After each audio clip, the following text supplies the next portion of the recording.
สหายเลขาพรรคแขวงพร้อมคณะนำของแขวงเยี่ยมยามให้กำลังใจนายพลทหารตามกรมกองต่างๆเนื่องในโอกาสเฉลิมฉลองวันสั่งตั้งกองทัพครบรอบ77 ปีเนื่องในโอกาสเฉลิมฉลองวันสั่งตั้งกองทัพประชาชนลาวครบรอบ77 ปีวันที่20มังกรปี1949หาวันที่20มังกร2026สหายบุญโจมอุบลประเสริฐกรรมการศูนย์กลางพรรคเลขาพรรคแขวงทั้งเป็นประธานป้องกันชาติป้องกันความสงบแขวงสวรรณเขตพร้อมท่านรองประธานคณะกรรมการปกครองแขวงมีหัวหน้ากองบัญชาการป้องกันชาติป้องกันความสงบแขวงพร้อมด้วยคณะนำจากแผนกการต่างๆได้พร้อมกันไปเคลื่อนไหวเยี่ยมยามและให้กำลังใจอ้ายน้องนายพลทหารตามกองพันทหารหาบที่4และกองพันทหารหาบที่5ในวันที่20มังกร2026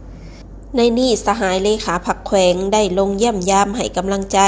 พร้อมทั้งติดตามเบิ่งการก่อสร้างพื้นฐานโครงล่างติดตามเวียกพลาธิการกับที่การปลูกการเลี้ยงสัตว์การสั่งรายได้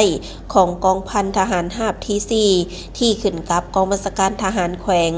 โดยในโอกาสนี้สหายเลขาพรรคแขวงได้ให้ที่4นำต่อคณะพรรคคณะบัญชาของกองพันทหารหาบที่4ให้เอาใจใส่ปรับปรุงกำลังในกรมกองของตนให้เข้มแข็งต้องหับประกันเวียกพลาธิการกับที่เฮ็ดให้กรมกองมีการปลูกฝังเลี้ยงสัตว์มีการสั่งรายได้ต้องเฮ็ดให้เฮือนครัวของกรมกองมีเสบียงอาหารที่เพียงพอต้องได้มีการฝึกฝนในการสั่งรายหับจากการออกให้งานนอกวงการโดยเฉพาะการโฟพรมในการเลี้ยงสัตว์เฮ็ดให้กรมกองมีความเข้มแข็งในด้านพลาธิการกับที่ซึ่งในนี้สหายเลขาพรรคแขวงแนะนำให้เลี้ยงไก่ลาดที่เป็นระบบแบบฟาร์มเพื่อเฮ็ดให้มีความหับประกันในการให้ผลตอบแทนที่ดีกว่า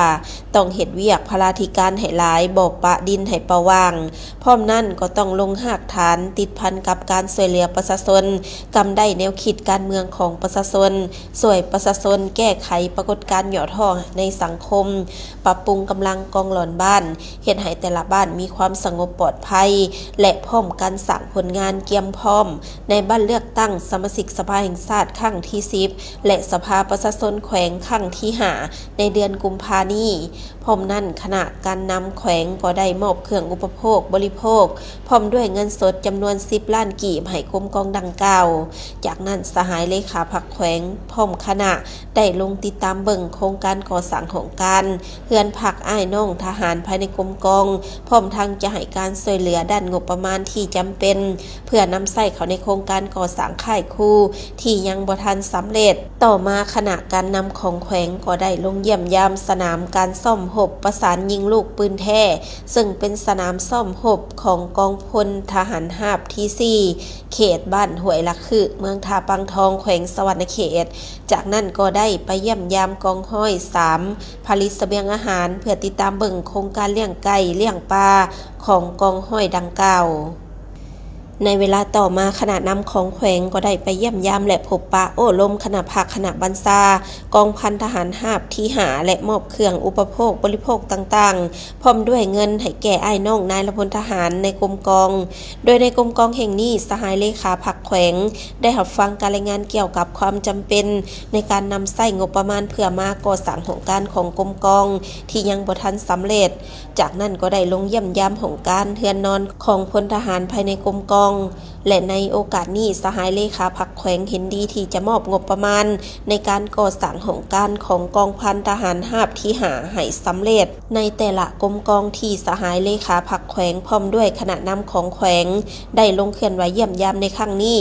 สหายได้ให้ทิศซี่นำในการปรับปรุงกำลังให้มีความเข้มแข็งให้ถือเอาวันที่20มังกรเป็นวันปังบุญใหญ่ต้องเฮ็ดให้กำลังมีความเกียมพร้อมอยู่เสมอให้เอาใจใส่ลงเฮ็ดเวียกกับประชาชนอย่างเป็นปกติต่อเนื่องโดยเฉพาะแม่นลงหักฐานบ้านให้เสริมขยายมูลเสื้อของกองทัพมีความจงหักภักดีต่อพรรคต่อชาติและต่อประชาชนหาประกันสั่งให้สังคมมีความสงบปลอดภัยโดยพื้นฐานพร้อมนั่นก็ให้ถือเอาเวียกงานพลาธิการกับที่เป็นปัญหาสำคัญเพราะว่าการปลูกฝังเลี้ยงสัตว์แม่นเว้าเรื่องปากเรื่องท้องการแก้ไขชีวิตการเป็นอยู่ในสภาพเศรษฐกิจยุ่งยากต้องเพิ่มพูนผลิตผลเฮ็ดพลาธิการกับที่ให้กุ้มกินสามารถเอาสินค้าไปขายแลกเปลี่ยนสินค้า อย่างหน่อยต้องหับประกันอาหารให้ได้1 คาบโดยที่บ่ของถาแต่งงบประมาณและอัตรากินที่ภาครัฐมอบหมายให้มีความสามัคคีตัดสินใจเสียสละเพื่อชาติเพื่อประชาชนสมทบกับกำลังท้องถิ่นลงหากฐานโดยอาศัยกำลังหลวงสมทบในนี้สำคัญแม่นต้องสั่งให้มีความหับประกันในด้านความปลอดภัยในบ้านเลือกตั้งสมาชิกสภาแห่งชาติสุดที่10และสภาประชาชนแขวงสุดที่5ที่จะมีขึ้นในเดือนกุมภาพันธ์นี้ต่อมาสหายเลขาพรรคแขวงพร้อมคณะนำของแขวงก็ได้มอบเครื่องอุปโภคบริโภคที่จำเป็นให้แก่อ้ายน้องนักรบในกองพันทหารหาบที่5เพื่อเป็นขวัญกำลังใจทั้งเป็นการย่องยอสมเสยบรรดาสหายอ้ายน้องนักรบที่ได้ประกอบส่วนเป็นหัวป้องกันชาติที่เข้มแข็งในการปกป้องอธิปไตยเขตน้ำแดนดินของพวกเฮาให้มีความสงบสุขและปลอดภัยตลอดมาพร้อมอวยไซให้พรแด่กำลังทหารทุกทั่วหน้าปลุกระดมน้ำใจตนเองหับประกันความสงบในขอบเขตที่รับผิดชอบได้มาลงมาเยี่ยมยามในวันสำคัญคือวันที่20 มังกร 2026ซึ่งเป็นการครบรอบ 77 ปีของการสร้างตั้งกองทัพประชาชนลาววันที่20 มังกร 2549 ที่20 มังกร 2026 77 ปีกองทัพเฮาได้เติบใหญ่นับเป็นมือสร้างตั้งจนฮอดปัจจุบันโดยเป็นประธานกระทรวงผู้บริหารเป็นผู้บัญชาการกองทัพเฮาทั้งมิตรดังนั้นมาในวันสำคัญนี้ทางคณะกรรมการพรรคแขวงคณะกรรมการป้องกันศาสตร์ความสงบผ่านแขวงนำมาควบยามยามถามข่าวควบเป็นห่วงเป็นใยควบสามัคคีหักแพงบรรดาสหายทั้งหมดผ่านนายพลทหารผ่านบรรดาสหายไปยังนายพลทหารทั้งหมดที่ประจำการอยู่แต่จุดในโอกาสวันสั่งตั้งกองทัพประชาชนลาวของ77 ปีพวกเราพร้อมกันเฉลิมฉลองตามบรรยากาศที่ตัวพรรคตัวปวงชนพวกเราในระยะผ่านมาเรื่องงานประกาศความสงบพวกเราก็เอาใจใส่ซุ้มใส่ปี2025ผ่านมากันเป็นการป้องกันวันสำคัญต่างๆนับแต่กองมุสลิมสุดยอดอาเซียนที่ลาวเป็นเจ้าภาพมา3 วันประวัติศาสตร์วันต่างๆพรรคประชาชนลาวครบ70 ปีวันสถาปนาของเรา50 ปีวันขายวันเกิดประธานกระทรวง105 ปีแต่ว่า3 วันใหญ่ที่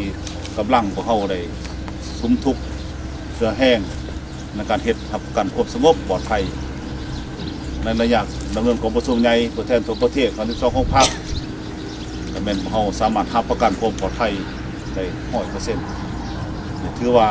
เป็นการวางแผนมันปฏิบัติตามแผนดำเนินงานของพวกเขามีผลสำเร็จ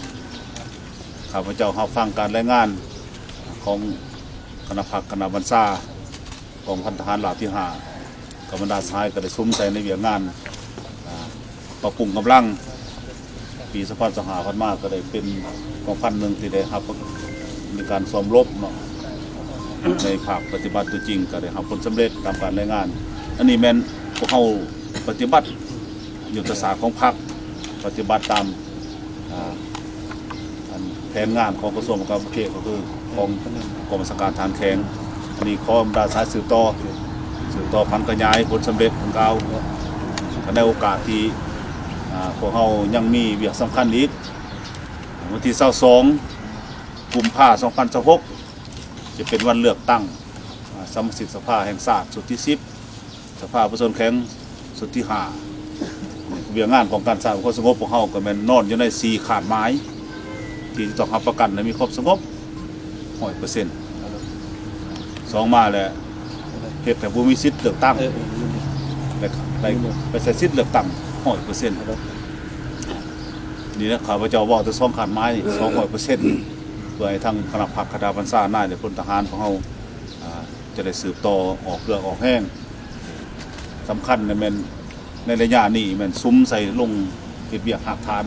ที่เบียกกับพระส้นได้ซุ้มใส่หลักสำคัญข้าพเจ้าก็ทำ